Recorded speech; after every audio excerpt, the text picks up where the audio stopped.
January 17, 1945. Somewhere over the Pacific Ocean. The sun had not yet risen when the flight crew of Jolton Josie felt the first tremors of engine strain. For 6 hours they had been suspended in darkness above an endless expanse of water, the kind of darkness that swallows sound and reason alike.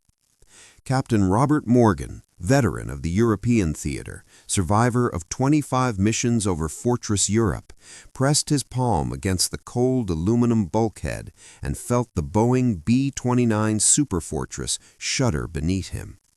They were still 300 miles from their target, 300 miles from the Japanese mainland, and they had already been airborne longer than any bomber he had ever flown. In the cockpit, the instruments glowed faintly green. Altitude, 28,000 feet. Airspeed, 220 knots. Fuel consumption, calculated to the last gallon. The navigator, a 22-year-old from Iowa named Ellis, called out coordinates that meant nothing to the human heart, but everything to survival. Morgan nodded, said nothing, and watched the horizon for the first pale hint of dawn. Somewhere far below, in the cold black water, were the graves of other crews who had miscalculated, who had trusted the numbers and found them insufficient. But Jolton Josie was still flying, and that, in itself, was a kind of miracle the Germans had never imagined possible. Because 5 years earlier, in the winter rooms of the Reichsluftfahrt Ministerium, the Reich Aviation Ministry, German intelligence officers had laughed at the American bomber program. They had laughed at the Boeing specifications. They had laughed at the audacious absurdity of a 4-engine bomber designed to fly farther than any aircraft in history, to carry more tonnage than any weapon system ever conceived, to operate at altitudes where the air itself became a razor against human lungs. The reports passed across mahogany desks in Berlin were dismissive, almost mocking. Theoretically impressive, one Luftwaffe analyst wrote in February 1940. Practically implausible. The Americans build for spectacle, not for war. It was the kind of certainty born from experience, and the Germans had experience. By 1940, the Luftwaffe was the most technologically advanced air force on the planet. They had pioneered dive-bombing tactics in Spain. They had refined the doctrine of blitzkrieg, lightning war, where bombers operated as flying artillery, close to the front, coordinated with ground forces, devastating but brief. Their Heinkel H-111s and Dornier DO-17s were elegant machines, fast and maneuverable, designed for a European battlefield where targets were measured in hundreds of miles, not thousands. Range was a secondary concern. Precision was everything. And so when intelligence reached Berlin in late 1940 that Boeing Aircraft Company was developing a pressurized, long-range strategic bomber capable of striking targets 2,000 miles away and returning home, the response was not alarm but skepticism. 2,000 miles? The number seemed grotesque, unnecessary. What enemy existed at such a distance? What doctrine required such excess? The Americans, German planners concluded, were building a phantom weapon for a phantom war. But they were wrong. They were wrong because they had never conceived of a war where distance itself became the enemy. They had never imagined a battlefield that stretched across the Pacific Ocean, where the nearest bomber base might be 1,000 miles from the nearest target, where logistics defied every principle of European warfare. They had never considered that the very geography of the planet could render their doctrines obsolete. And they had never, despite all their engineering brilliance, all their tactical innovation, understood what American industrial abundance was capable of producing when necessity demanded it. The B-29 Superfortress was not a refinement of existing technology, it was a reimagining of what an aircraft could be. pressurized cabins that allowed crews to operate at altitudes above 30,000 feet without oxygen masks, remote-controlled gun turrets linked by analog computers, 4 Wright R-3350 duplex Cyclone engines, each producing 2,200 horsepower, each a masterpiece of metallurgy and thermodynamics, a wingspan of 141 feet, a maximum takeoff weight of 60 tons, and a combat radius that redrew every map, every strategic calculation, every assumption about what air power could achieve. It was expensive, absurdly expensive. Each B-29 cost $640,000, more than the budget of some entire Luftwaffe squadrons. The development program consumed $3 billion, more than the Manhattan Project itself. Factories in Wichita, Renton, Marietta, and Omaha operated around the clock, staffed by workers who had never built an aircraft before, who learned precision engineering on the job, who riveted aluminum panels with a kind of desperate faith that their work mattered. And it did. By the end of 1944, Boeing was producing more than 100 B-29s per month. 100. The Germans, struggling to produce 50 Messerschmitt Bf-109 fighters in the same period, could scarcely believe the reports. But belief was irrelevant. The Superfortress was already aloft. Captain Morgan felt the first rays of sunlight pierce the cockpit glass. Below, the Pacific was turning from black to deep blue, a color so pure it seemed unreal. He checked the fuel gauges again, still within margins, barely. The fuel engineer, a wiry man named Sullivan, moved through the fuselage, checking engine temperatures. The No. 3 engine was running hot, hotter than recommended, but still within operational limits. Sullivan made a note, said nothing. There was nothing to say. They were beyond the point of return. Turning back meant ditching in the ocean. Going forward meant trusting the machine. And the machine, for all its complexity, was holding. This was the promise Boeing had made to the Army Air Forces in 1940, a bomber that could reach any target on Earth if staged correctly, a weapon that rendered distance obsolete. In Europe, the doctrine had always been short-range, high-frequency raids. Bombers took off from England, struck targets in France or Germany, returned within hours. But in the Pacific, the old rules collapsed. Japan was an island fortress separated from Allied airfields by thousands of miles of ocean. Conventional bombers, B-17s, B-24s, could not reach Tokyo from any base the Americans controlled. The war in the Pacific seemed unwinnable by air. Until the Marianas fell. In July 1944, American forces captured Saipan, Tinian, and Guam, volcanic islands in the Central Pacific, 1,400 miles from Tokyo. 1,400 miles, still beyond the range of conventional bombers, but not beyond the range of the B-29. Seabees, naval construction battalions, carved runways out of jungle and coral, runways long enough to handle the massive superfortresses, runways that became the launching points for a campaign that would incinerate Japanese cities and shatter the illusion of invulnerability. The first raid came on November 24, 1944. 111 B-29s lifted off from Saipan, bound for Tokyo. It was the longest bombing mission ever attempted. The Germans, monitoring radio intercepts from neutral stations, initially dismissed the reports as propaganda. No bomber could fly that far, carry that much ordnance in return. It was mathematically implausible. But the bombers returned. Not all of them, mechanical failures claimed several, but enough. Enough to prove the concept. Enough to terrify those who understood what it meant. Because the B-29 was not just a tactical weapon, it was a strategic statement. It declared that the United States could project power anywhere, anytime, regardless of geography.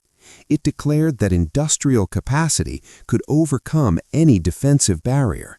And it declared, in the most tangible terms possible, that American abundance was not a myth, but but a material reality that could be forged into aluminum and fire and delivered across oceans. The Germans had built their war machine on principles of efficiency and conservation. Every ton of steel, every liter of fuel, every man-hour of labor was calculated, rationed, optimized. They had to. Germany was a continental power surrounded by enemies, blockaded, resource-starved. Efficiency was survival. But America operated under no such constraints. America had oil fields in Texas, steel mills in Pittsburgh, aircraft factories in Seattle. America could afford to build a bomber that cost more than a warship, that consumed fuel at rates the Luftwaffe considered wasteful, that required an entire logistical empire just to keep operational. And America did. By early 1945, the B-29 raids had become systematic. Firebombing campaigns turned Japanese cities into infernos. Tokyo, Osaka, Nagoya, Kobe, each was subjected to incendiary attacks that killed tens of thousands, that obliterated entire neighborhoods, that filled the sky with smoke visible from 100 miles away. The Japanese fighter defenses, formidable against lower-altitude bombers, struggled to intercept aircraft operating above 25,000 feet. Anti-aircraft guns, calibrated for conventional altitudes, found their shells exploding thousands of feet below the superfortresses. And the bombers kept coming. Captain Morgan felt Jolton Josie begin its descent. The bombardier, Lieutenant Haas, called out the target coordinates. They were approaching the Japanese coast now.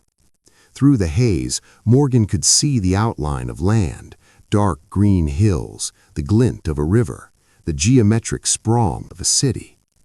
He had bombed Berlin from a B-17. He had seen flak so thick it turned the sky black, had felt the shrapnel tear through fuselage metal, had watched bombers disintegrate mid-formation. But this was different. At this altitude, at this distance from enemy basins, they were almost untouchable. Almost. The bomb bay doors opened. The aircraft shuddered. 12,000 pounds of incendiary bombs released, tumbling downward, invisible against the sky until they struck. Morgan banked hard, turning for home. The mission clock read 7 hours, 18 minutes. They had another 6 hours of flight ahead. 13 hours total, the longest combat mission in aviation history. And they would do it again tomorrow, and the day after, and the day after that. Because the B-29 had not just changed tactics, it had changed the nature of war itself. In Berlin, by late 1944, the dismissive reports had ceased. Luftwaffe intelligence officers now studied the Superfortress with grim fascination.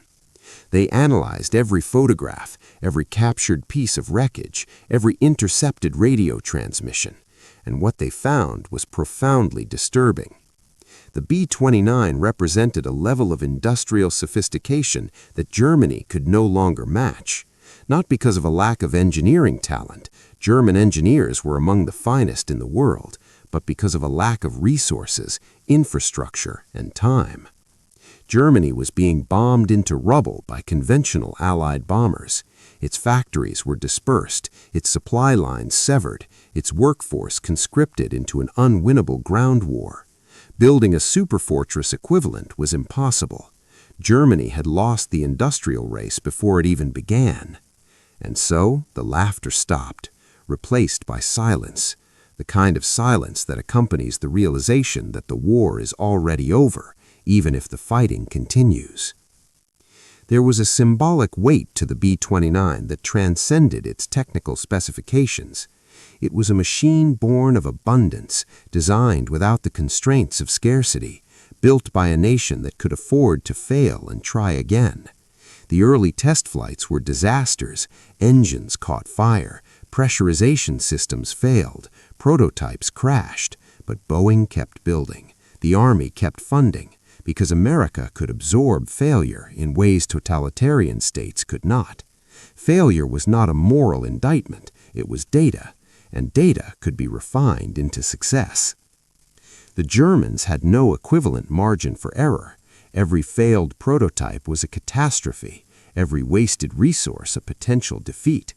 The Luftwaffe's attempts to develop long-range bombers, the Heinkel H-137 and the Messerschmitt Me-264, were plagued by technical problems, budget constraints, and shifting strategic priorities.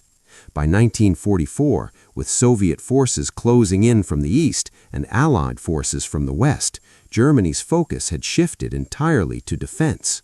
Long-range strategic bombers were irrelevant when the enemy was already at the gates. But in the Pacific, the B-29 was rewriting the rules. Its range allowed the United States to bypass heavily fortified Japanese positions, to strike directly at the industrial heart of the empire. The island-hopping campaign, brutal and costly, had been necessary to seize airfields within Superfortress range. But once those fields were operational, the need for further invasions diminished. Japan could be bombed into submission. And it was. On the night of March 9, 1945, 334 B-29s dropped nearly 2,000 tons of incendiary bombs on Tokyo. The resulting firestorm killed an estimated 100,000 people, destroyed 16 square miles of the city, and left over 1 million homeless. It was the deadliest air raid in history, more lethal than the atomic bombings that would follow 5 months later. And it was made possible entirely by the range and payload capacity of the B-29. German observers, those few who still had access to intelligence reports, noted the raid with a kind of numb horror. This was not war as they understood it.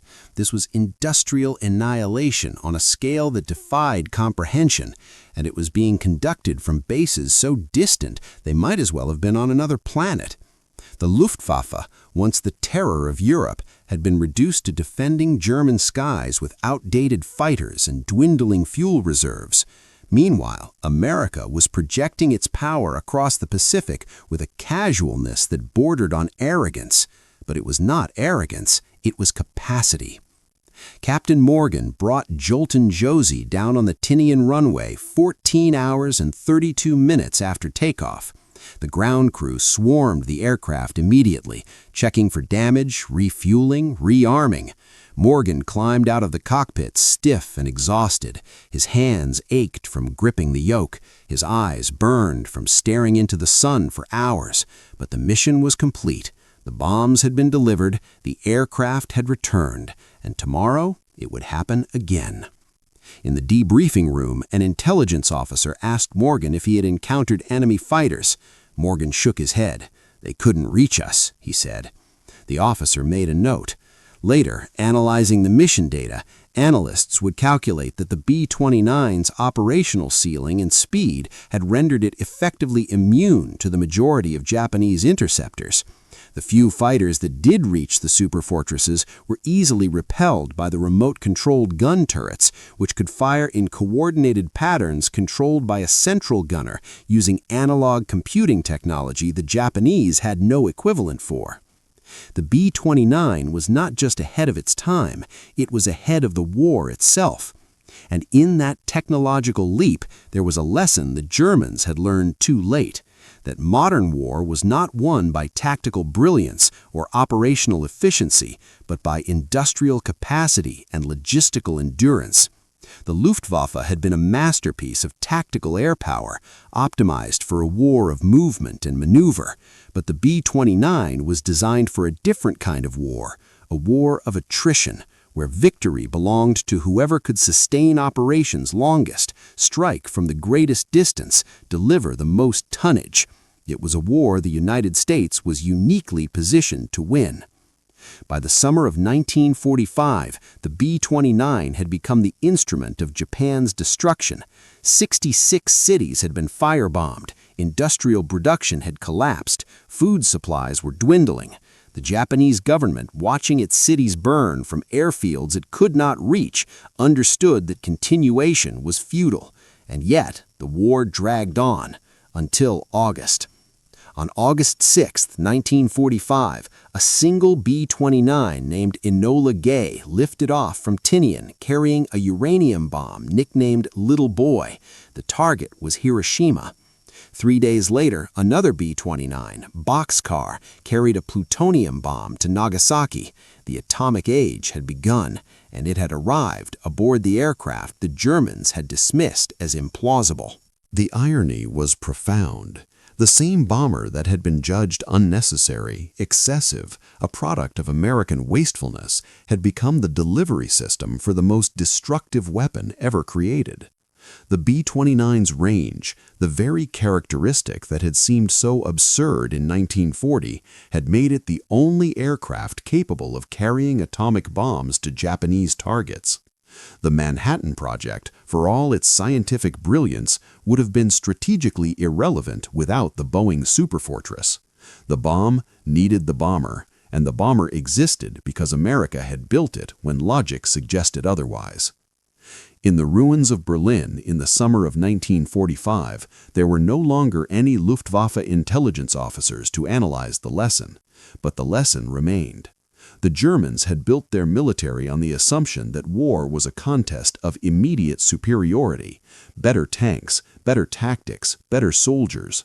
They had never conceived that war could be a contest of distant potential, of industrial reserves so vast that waste became strategy, of technological ambitions so outlandish they seemed like science fiction until they appeared overhead, silver and unstoppable, at altitudes no fighter could reach. The B-29 was abundance made metal. It was democracy's answer to efficiency, proof that a free society could mobilize resources totalitarian regimes could only dream of. Every rivet, every weld, every vacuum tube in its fire control computers represented a choice to build beyond necessity, to reach beyond practicality, to gamble everything on the possibility that distance could be conquered. And it had been. Captain Morgan would fly 42 missions before the war ended. He would survive the Pacific, return to a nation that barely understood what his crew had accomplished, and live long enough to see the B-29 become obsolete, replaced by jet bombers and intercontinental missiles that made even the Superfortress seem quaint. But in 1945, over the vast indifferent ocean, with fuel gauges hovering near empty and Japan burning below, the B-29 was the future. It was the shape of wars to come, fought not in trenches or on beaches, but in the thin, cold air above the clouds, where only nations of limitless resources could afford to compete. The Germans had dismissed it, and in that dismissal they had revealed the fatal flaw in their understanding of modern war. They had believed that brilliance could overcome abundance, that efficiency could outlast waste, that a nation could win by being better even if the enemy was bigger. But the B-29 proved otherwise. It proved that in the industrial age, size mattered, capacity mattered, and the ability to build weapons so expensive, so complex, so excessive that no rational planner would approve them, that mattered most of all. Because in the end, war is not a test of reason, it is a test of will and resource, and the nation that can afford to build the impossible will always defeat the nation that builds only what makes sense. The sun was setting over Tinian when Jolton Josie finally powered down. The ground crew covered the engines, the flight crew dispersed to mess tents and barracks, and somewhere in the distance, beyond the horizon, Japan continued to burn. Not because of tactics or strategy, but because a bomber existed that could fly farther than anyone thought possible, carry more than anyone thought necessary, and return home when every calculation suggested it should have fallen into the sea. That was the real lesson of the B-29. Not that it was a great weapon, though it was, but that it was a weapon only America could have built. A weapon born of excess, refined through failure, deployed across distances that made victory seem like a mathematical error. The Germans had laughed at the implausibility, the Japanese had died beneath it, and history, indifferent to both mockery and suffering, recorded only the outcome. The Superfortress had redefined global war, and in doing so, it had proven that the future belonged not to those who fought smarter, but to those who could afford to fight longer, farther, and with a generosity of force that made efficiency itself obsolete.